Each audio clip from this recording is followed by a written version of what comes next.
வணக்கம். வேந்தரின் இளங்கதிர் காலை செய்திகளுக்காக பிரவீணா. பிரீதா, முதலில் தலைப்புச் செய்திகள். இன்று அமேதி செல்கிறார் பிரதமர் மோடி. துப்பாக்கி தொழிற்சாலையை தொடங்கி வைக்கிறார்.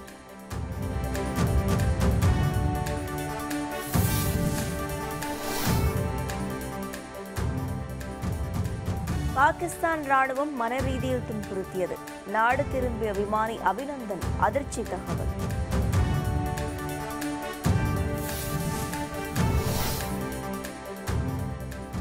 ஆளுங்கட்சியை சேர்ந்த வசதியானவர்களுக்கு நிதி உதவி. தமிழக அரசு மீது மு.க. ஸ்டாலின் குற்றச்சாட்டு.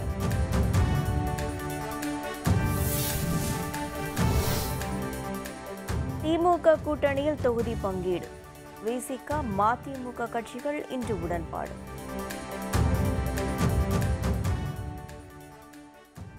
காங்கிரஸ் தலைவர் ராகுல் காந்தியின் தொகுதியான அமேதிக்கு இன்று செல்லும் பிரதமர் நரேந்திர மோடி அங்கு துப்பாக்கி தயாரிக்கும் தொழிற்சாலை உள்பட பல்வேறு நலத்திட்ட பணிகளை தொடங்கி வைக்கிறார். 2014ஆம் ஆண்டு பிரதமராக பதவியேற்ற பிறகு மோடி முதன்முறையாக அமேதி தொகுதிக்கு செல்கிறார். அங்கு கலாஷ்னிகோவ் துப்பாக்கிகள் தயாரிக்கும் தொழிற்சாலையை அவர் தொடங்கி வைக்கிறார். இதனையடுத்து அதன் சுற்றுவட்டார பகுதிகளில் பல்வேறு வளர்ச்சி திட்ட பணிகளையும் அவர் தொடங்கி வைக்க உள்ளார்.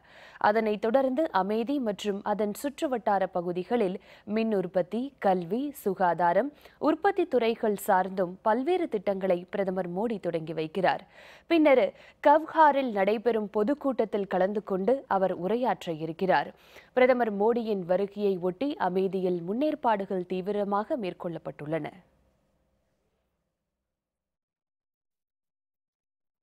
தனக்கு பாகிஸ்தான் ராணுவம் மனதளவில் தொந்தரவு கொடுத்ததாக நாடு திரும்பிய விங் கமாண்டர் அபிநந்தன் அதிர்ச்சி தகவல் வெளியிட்டுள்ளார். பாகிஸ்தான் ராணுவத்தால் கைது செய்யப்பட்ட இந்திய விமானப்படை வீரர் அபிநந்தன் வாகா அட்டாரி எல்லை வழியாக நேற்று முன்தினம் இந்தியா வந்தடைந்தார். அவருக்கு தில்லியில் உள்ள ராணுவ மருத்துவமனையில் சிகிச்சை அளிக்கப்பட்டது. முதலில் அவரது உடலில் பாகிஸ்தான் ராணுவம் உளவு பார்க்கும் சிப் ஏதும் பொருத்தியுள்ளதா என்ற சோதனை நடைபெற்றது. பின்னர் அபிநந்தன் மனதளவில் ஏதேனும் பாதிக்கப்பட்டுள்ளாரா என்ற சோதனையும், உடல் அளவில் ஏதேனும் பாதிப்பு ஏற்பட்டுள்ளதா என்ற சோதனையும் நடைபெறும் என தகவல்கள் வெளியாகியுள்ளன. இந்நிலையில் பாகிஸ்தான் அதிகாரிகள் தன்னை உடல் அளவில் தாக்கவில்லை என விங் கமாண்டர் அபிநந்தன் தெரிவித்திருந்தார். ஆனால் தன்னை பாகிஸ்தான் ராணுவத்தினர் மனதளவில் தொந்தரவு செய்தனர் என்று பரபரப்பு தகவலை வெளியிட்டுள்ளார். அவரது இந்த புகார் சர்வதேச அளவில் பாகிஸ்தான் மீதான நன்மதிப்பை கேள்விக்குறியாக்கியுள்ளது. பொதுமக்கள் வாக்களிப்பதற்காக மத்திய மாநில அரசுகள் நேரடியாக பணம் அளித்திருப்பதாக முன்னாள் மத்திய அமைச்சர் ப. சிதம்பரம் குற்றம் சாட்டியுள்ளார். சென்னை அண்ணா சாலையில் நடைபெற்ற புத்தக வெளியீட்டு விழாவில் கலந்து கொண்டு பேசிய அவர், நாட்டில் உள்ள 20% மக்கள் உணவு, உடை, இருப்பிடம் உள்ளிட்ட அடிப்படை வசதிகள் எதுவும் இல்லாமல் இருப்பதாக கூறினார். காஷ்மீர் பிரச்சினையை தீர்க்க ஒரே வழி மக்களின் மனதை பிடிப்பதே என சுட்டிக்காட்டிய ப. சிதம்பரம், ஒவ்வொரு ராணுவ ஊடுருவலும் அரசாங்கத்தின் தோல்வி என்று தெரிவித்தார்.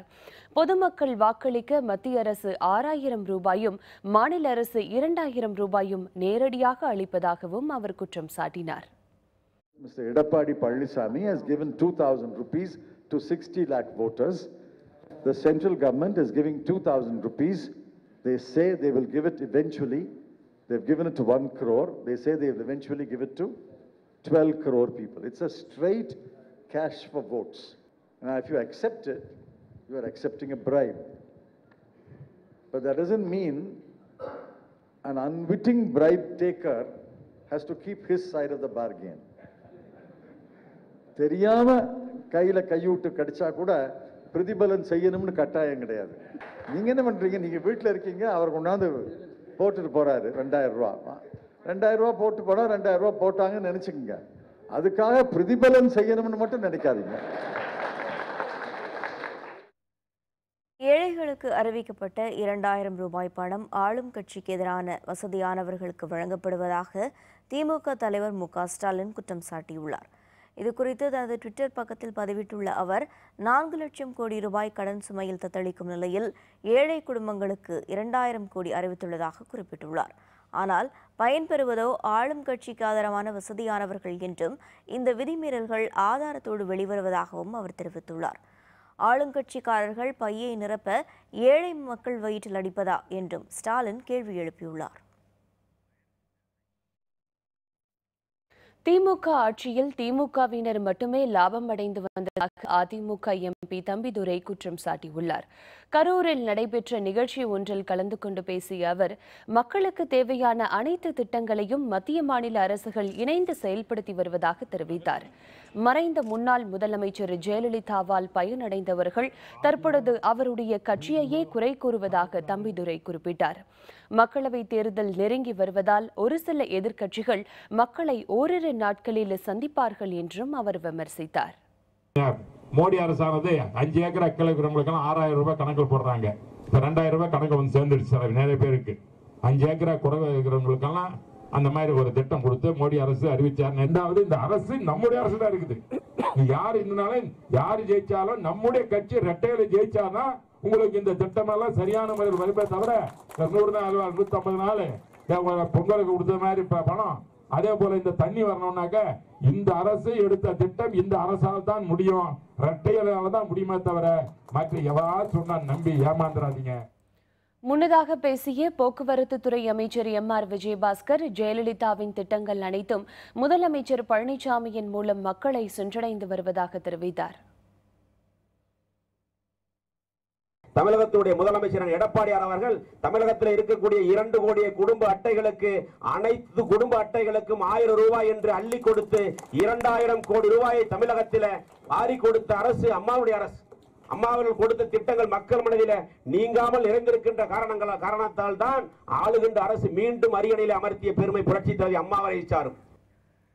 திமுக கூட்டணியில் இடம்பெற்றுள்ள விடுதலை சிறுத்தைகள் மற்றும் மதிமுக கட்சிகளுக்கான தொகுதி உடன்பாடு இன்று கையெழுத்தாக உள்ளதாக தகவல் வெளியாகியிருக்கிறது.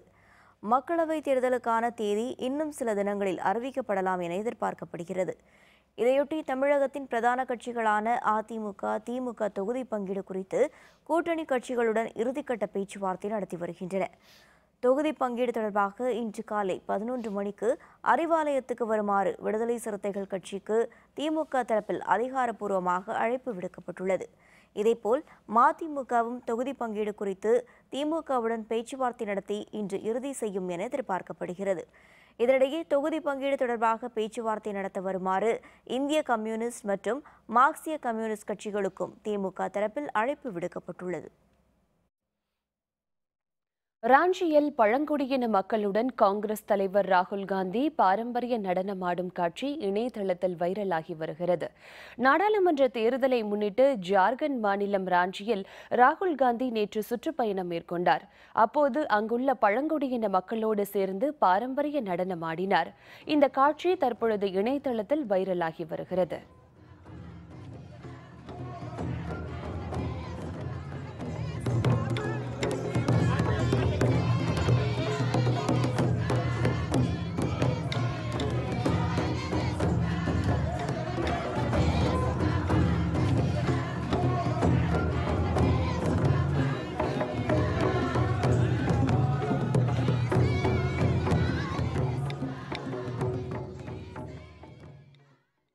ரஃபேல் ஒப்பந்த முறைகேடு வழக்கில் அனைத்து சீராய்வு மனுக்களையும் வரும் மார்ச் 6ஆம் தேதி உச்சநீதிமன்றம் விசாரிக்க உள்ளது.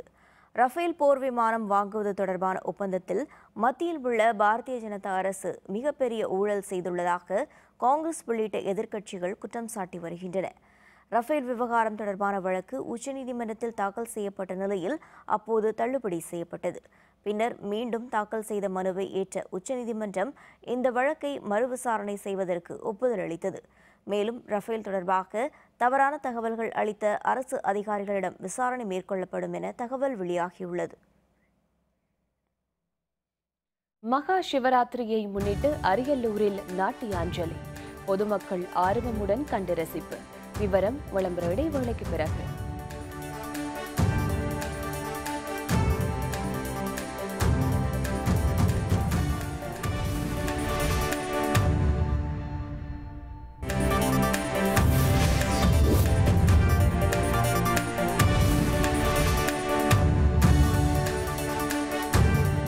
செய்திகள் தொடர்கின்றன. அதிமுக நடத்தும் பொதுக்கூட்டங்கள் அனைத்தும் வெற்றி கூட்டங்களைப் போல் நடைபெற்று வருவதாக பள்ளிக்கல்வித்துறை அமைச்சர் செங்கோட்டையன் தெரிவித்துள்ளார். முன்னாள் முதலமைச்சர் ஜெயலலிதாவின் பிறந்த நாளையொட்டி ஈரோடு மாவட்டம் அந்தியூரில் அதிமுக சார்பில் பொதுக்கூட்டம் நடைபெற்றது. இதில் கலந்து கொண்ட பின் செய்தியாளர்களிடம் பேசிய அமைச்சர் செங்கோட்டையன், நாடாளுமன்ற தேர்தலில் 40 தொகுதிகளில் அதிமுக வெற்றி பெற்றது போல் பொதுக்கூட்டம் நடைபெற்று வருவதாக கூறினார். மக்களின் எண்ணங்கள் பிரதிபலித்திடும் வகையில் அதிமுக கூட்டங்கள் நடைபெறுவதாகவும் அவர் தெரிவித்தார். கழகத்தின் அனைத்து நிர்வாகிகளும் இந்த கூட்டத்தில் கலந்து கொண்டோம். இந்த கூட்டத்தை பார்க்கின்ற போது இது பொதுக்கூட்டம் அல்ல, வெற்றி விழா கூட்டத்தை போல அமைந்திருக்கிறது. 40 நாடாளுமன்ற உறுப்பினரும் வெற்றி பெறுகிற கூட்டமாக இந்த கூட்டம் அமைந்திருக்கிறது. வெற்றி என்பது நம்முடைய மக்களுடைய எண்ணங்களிலே இருக்கிறது என்பதை பிரதிபலித்திருக்கிறது என்பதை மகிழ்ச்சியோடு தெரிவித்துக் கொள்கிறேன். நன்றி, வணக்கம். வேலூர் மாவட்டம் வாணியம்பாடி இளைஞர்கள் குறித்த பாஜக தேசிய செயலர் ஹெச் ராஜாவின் பேச்சுக்கு தொழிலாளர் நலத்துறை அமைச்சர் நிலோஃபர் கபில் கண்டனம் தெரிவித்துள்ளார். வாணியம்பாடி அடுத்த திருப்பத்தூர் ஒன்றியத்திற்கு உட்பட்ட ஜல்கி பகுதியில் முன்னாள் முதல்வர் ஜெயலலிதா பிறந்தநாள் விழா நடைபெற்றது. விழாவில் நலத்திட்டங்களை வழங்கிய பின் பேசிய அமைச்சர் நிலோஃபர் கபில், அமரர் எம்ஜிஆர் மற்றும் ஜெயலலிதா வழியில் முதல்வர் பழனிசாமி, துணை முதல்வர் ஓ பன்னீர்செல்வம் ஆகியோர் எண்ணற்ற திட்டங்களை வகுத்து மக்களுக்காக நிறைவேற்றி வருகின்றனர் என்றார்.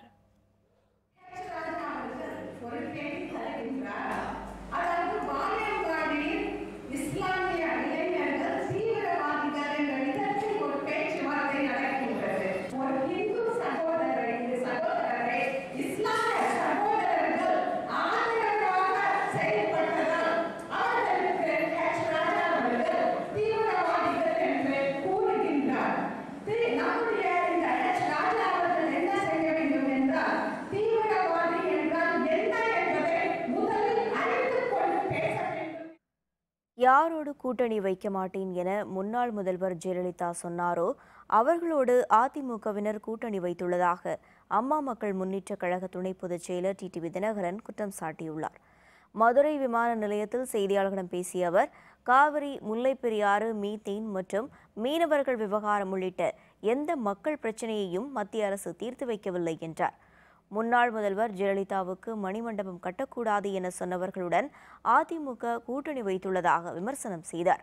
மேலும் பிஜேபியின் ஒரு கிளை போல அதிமுக செயல்படுவதாகவும் அவர் குறிப்பிட்டார். இப்போ கூட நான் என்ன சொன்னேன், தமிழ்நாட்டு நலனில் மாநில கட்சிகள் தான் அக்கறை காட்ட முடியும். அதனால் உங்களுக்கு நான் ஏற்கனவே சொல்லாமல் இருந்தேன். ஏன்னா பிஎம்கே, டிஎம்டிகே எல்லாம் எங்கள் அம்மா அவர்கள் மறைந்த பிறகும் அவங்க தொண்டர்கள்லாம் அவங்களுக்கு நன்றி விசுவாசமாக இருக்கிறவங்க தான் எங்கள் கூட இருக்காங்க. அதனால் அம்மாவுடைய நினைவு மண்டபமே கட்டக்கூடாது, அவங்க ஒரு ஊழல் குற்றவாளி, அவங்க இன்றைக்கி தான் ஜெயிலில் இருப்பாங்கங்கிற அளவுக்கு போய் அவங்களுக்கு நினைவு மண்டபம் கட்டினா அது ஊழலுக்கான மண்டபம்னு சொன்ன ஒரு கட்சியோட போய் கூட்டணி வைக்கிற அளவுக்கு இன்றைக்கி எடப்பாடியும் பன்னீர்செல்வம் போயிருக்காங்க. விவசாயிகளுக்கு மத்திய அரசு நிதி வழங்கும் திட்டம் தேர்தல் விளம்பரத்திற்கான திட்டம் என அனைத்து விவசாய சங்கங்களின் ஒருங்கிணைப்பு குழு தலைவர் PR பாண்டியன் குற்றம் சாட்டியுள்ளார். 2019 மக்களவைத் தேர்தலுக்காக மக்கள் பிரச்சினைகளும் அதற்கான தீர்வுகளும் என்ற தலைப்பில் பரப்புரை பயணம் நடைபெற்று வருகிறது. அதன் ஒரு பகுதியாக சிவகங்கை அரண்மனை வாயில் அருகே பரப்புரை கூட்டம் நடைபெற்றது. இதில் பங்கேற்ற அவர் பின்னர் செய்தியாளர்களை சந்தித்தார். அப்போது நதிநீர் பிரச்சினையில் மத்திய அரசு தமிழக நலனுக்கு எதிராக செயல்படுகிறது என்றார். மேலும் வரும் 8ஆம் தேதி தஞ்சையில் பிரம்மாண்ட பொதுக்கூட்டம் நடத்தி அதில் தங்களது ஆதரவை அறிவிப்போம் என்றார். நீராதார பிரச்சனைகளை தீர்ப்பதற்கு பதிலாக புதிய நீர்ப்பாசன பகுதிகளை, பாசன பகுதிகளை, விளைநில பகுதிகளை உருவாக்குகிறோம் என்று சொல்லி பெருமுதலாளிகளுக்கு விவசாயிகள் பெயரில் திட்டங்கள் வழங்கப்படுகிறது. இதனால் எந்த பலனும் இல்லை. எனவே மோடி அரசாங்கம் வாக்கு பெறுவதற்காக கடனால் தள்ளுபடி செய்ய முடியாது என்று மறுத்துவிட்டு லாபகரமான விலையை நிர்ணயம் செய்ய மாட்டோம் என்று சொல்லிவிட்டு இன்றைக்கு ஹெக்டேர் ஒன்றுக்கு 6000 3 தவணையாக வழங்குகிறேன் 18 கோடி விவசாயிகளுக்கு என்று வாக்குறுதி கொடுத்த மோடி 1 கோடி விவசாயிகள் கூட பெற முடியாத அளவிற்கு வழிகாட்டு நெறிமுறைகளை கடுமையாக்கி வாக்கு பெறுவதற்காக விளம்பரம் தேட முயற்சிக்கிறார். அரியலூரில் மகா சிவராத்திரியை முன்னிட்டு நடைபெற்ற நாட்டியாஞ்சலி நிகழ்ச்சியை ஏராளமானோர் கண்டு ரசித்தனர். அருள்மிகு கைலாசநாதர் திருக்கோவிலில் பல்வேறு பாடல்களுக்கு மாணவிகள் நாட்டிய நடனம் நடத்தினர். இதில் பரதநாட்டியத்தின் பலவிதமான முகபாவங்களை காட்டி நடனமாடினர். தசாவதாரம், குச்சிப்புடி, வர்ணம், கால பைரவாஷ்டகம், சிவன் சக்தி, ஆசை முகம் என 15க்கும் அதிகமான நாட்டியங்களை ஆடி பார்வையாளர்களை வெகுவாக கவர்ந்தனர். விழா முடிவில் மாணவிகளுக்கு நினைவு பரிசுகள் வழங்கப்பட்டன.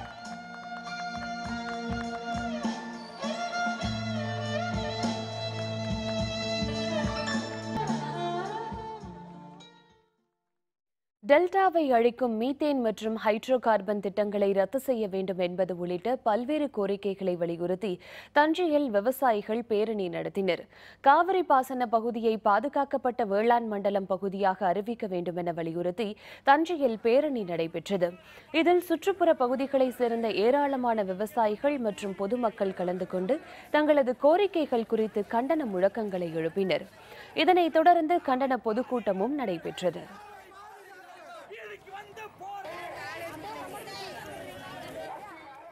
பேரழிவு என்றால் இன்று பார்த்தா மரபணு மாற்றப்பட்ட விதைகள் எல்லாம் கொண்டு வராங்க. இயற்கை விவசாயத்தை அழித்துவிட்டு நஞ்சான உணவை கொடுத்து மரபணு மாற்றப்பட்ட விதைகளை கொடுத்தால் 5 ஆண்டுகள் இளைஞர்கள் சாப்பிட்டால் ஆண்மை இழந்து விடுவார்கள். பெண்கள் சாப்பிட்டால் கருதறுக்கும் சக்தியை இழந்து விடுவார்கள். பாருங்க, எங்க பட்டாலும் ஃபர்டிலிட்டி சென்டர் 10 வருஷம் மேல இருந்துச்சா? அது வரக்கூடாது. மரபணு மாற்றப்பட்ட விதைகளை கொண்டு வந்து உணவு உற்பத்தி செய்து வருங்கால சமுதாயத்தையும் அழித்துவிடக் கூடாது. இனி செய்திகளின் தொகுப்பை காணலாம். புதுச்சேரியில் உள்ள அறிஞர்களுக்கு தமிழ் மாமணி மற்றும் தெலுங்கு ரத்னா விருதுகளை முதல்வர் நாராயணசாமி வழங்கினார். புதுச்சேரி மாநில கலை பண்பாட்டுத்துறை சார்பில் ஒவ்வொரு ஆண்டும் கலை, பண்பாடு மற்றும் இலக்கிய துறையில் சிறந்து விளங்கும் அறிஞர்களை கௌரவிக்கும் வகையில் தமிழ் மாமணி மற்றும் தெலுங்கு ரத்னா ஆகிய விருதுகள் வழங்கப்பட்டு வருகிறது. கடந்த 2010ஆம் ஆண்டு முதல் 2014ஆம் ஆண்டு வரையிலான அறிஞர்கள் 20 பேருக்கு விருதும் 75,000 ரூபாய் காசோலையும் வழங்கப்பட்டது. கிருஷ்ணகிரியில் அரசால் தடை செய்யப்பட்ட 500 ரூபாய் நோட்டுகளை புதூர் ஏரிக்கரையில் மர்ம நபர்கள் தீ வைத்து எரித்துள்ள சம்பவம் பரபரப்பை ஏற்படுத்தியுள்ளது. கடந்த 2016ஆம் ஆண்டு நவம்பர் மாதம் முதல் 500 மற்றும் 1000 ரூபாய் நோட்டுகள் செல்லாது என மத்திய அரசு அறிவித்திருந்தது குறிப்பிடத்தக்கது. பேரறிவாளன் உள்ளிட்ட 7 பேரை விடுதலை செய்ய வேண்டும் என்பதை வலியுறுத்தி வரும் 9ஆம் தேதி 7 மாவட்டங்களில் உள்ள தலைநகரத்தில் மனித சங்கிலி போராட்டம் நடைபெறும் என அவரது தாயார் அற்புதம்மாள் தெரிவித்துள்ளார். திருவண்ணாமலை மாவட்டம் போரூரில் 7 தமிழர் விடுதலை குறித்து மக்கள் சந்திப்பு நிகழ்ச்சி நடைபெற்றது. அப்போது இதனை அவர் தெரிவித்தார். அமெரிக்காவில் தேடப்பட்டு வரும் ஹம்சா பின்லேடனின் குடியுரிமையை ரத்து செய்துள்ளதாக சவுதி அரேபிய அரசு அதிகாரப்பூர்வமாக அறிவித்துள்ளது. அல் கொய்தா தலைவரான ஒசாமா பின்லேடன் கடந்த 2011ஆம் ஆண்டு கொல்லப்பட்டதாக அமெரிக்கா அறிவித்தது. தந்தையை கொன்றதற்காக அமெரிக்காவையும் அமெரிக்கர்களையும் பழிவாங்குவேன் என ஒசாமா பின்லேடனின் மகன் ஹம்சா பின்லேடன் எச்சரிக்கை விடுத்திருந்தார்.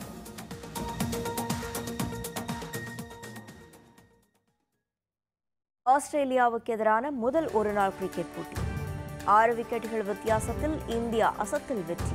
விவரம் விளம்பர இடைவேளைக்கு பிறகு.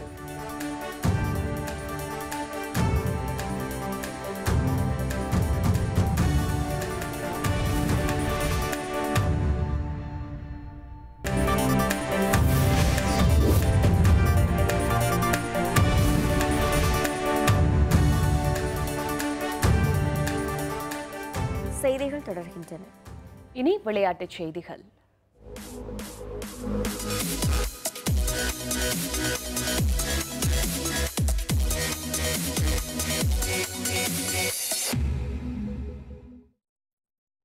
ஆஸ்திரேலியாவுக்கு எதிரான முதல் ஒருநாள் கிரிக்கெட் போட்டியில் 6 விக்கெட்டுகள் வித்தியாசத்தில் இந்திய அணி அபார வெற்றி பெற்றுள்ளது. இந்தியாவில் சுற்றுப்பயணம் மேற்கொண்டுள்ள ஆஸ்திரேலிய அணி 5 போட்டிகள் கொண்ட ஒருநாள் கிரிக்கெட் தொடரில் பங்கேற்றுள்ளது. ஹைதராபாத்தில் நேற்று நடைபெற்ற முதல் போட்டியில் டாஸ் வென்று ஆஸ்திரேலிய அணி பேட்டிங்கை தேர்ந்தெடுத்தது. நிதானமாக ஆடிய அந்த அணி 50 ஓவர்கள் முடிவில் 7 விக்கெட்டுகள் இழப்புக்கு 236 ரன்கள் எடுத்தது. Goes for it, it's only up. Gone! What a delivery this! This ball is not coming back. Then, oh what a shot! Timing, pure timing from Stoinis. Oh, third man was inside, he should have stopped it.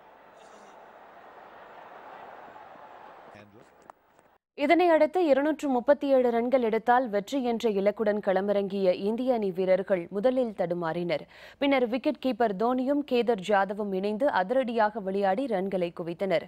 48.2 ஓவர்கள் முடிவில் 4 விக்கெட்டுகள் இழப்பிற்கு இலக்கை எட்டி இந்திய அணி வெற்றி பெற்றது. கேதர் ஜாதவ் 81 ரன்களுடனும் தோனி 59 ரன்களுடனும் களத்தில் இருந்தனர்.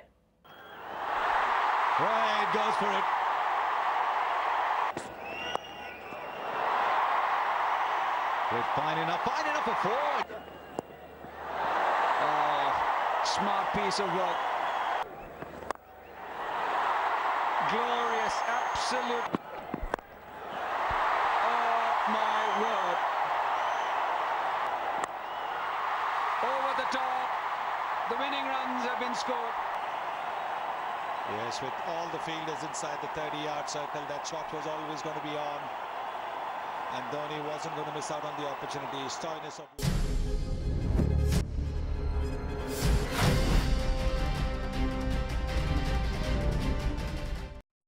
குறுகிய காலத்தில் வாழ்வின் உச்சம் தொட்ட MK தியாகராஜ பாகவதர் என்னும் கலைஞன் மிக மோசமான தோல்வியையும் வெகு விரைவில் தழுவினார்.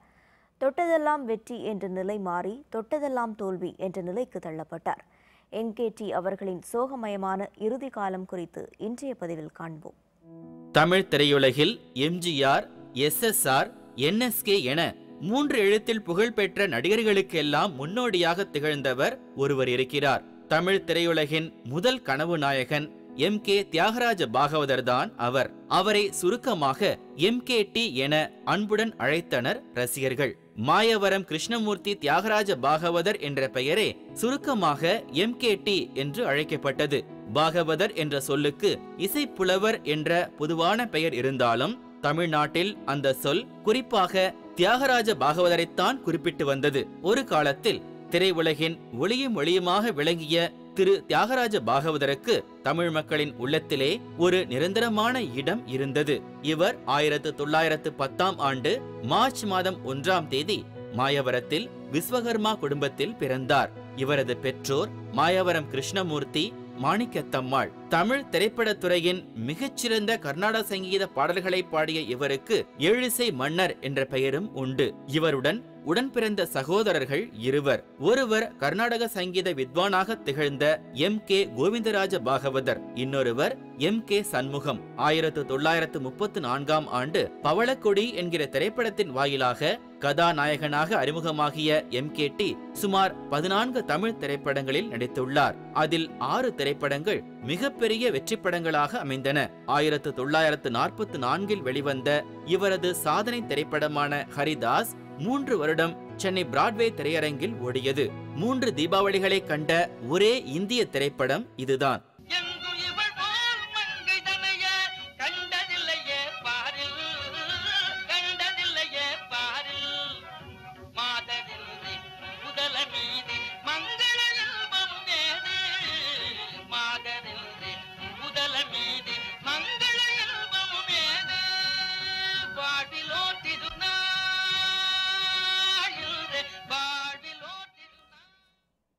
மீண்டும் தலைப்புச் செய்திகள்.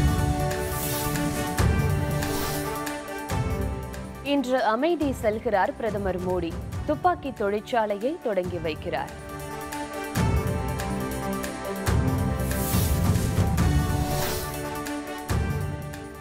பாகிஸ்தான் ராணுவம் மனரீதியில் துன்புறுத்தியது.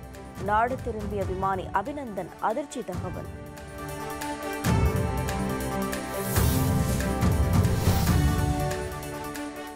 ஆளுங்கட்சியை சேர்ந்த வசதியானவர்களுக்கு நிதி உதவி. தமிழக அரசு மீது MK ஸ்டாலின் குற்றச்சாட்டு.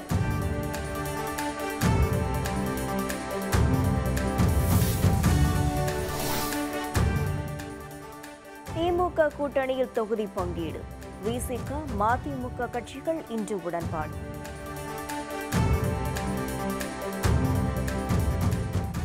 இத்துடன் வேந்தரின் இளங்கதிர் காலை செய்திகள் நிறைவடைந்தன. வேந்தர் டிவி செயலியை பதிவிறக்கம் செய்து முக்கிய செய்திகளை நேயர்கள் காணலாம். மீண்டும் பகல் 1 மணிக்கு உச்சிவேளை பகல் செய்திகளில் சந்திப்போம். வணக்கம். வணக்கம்.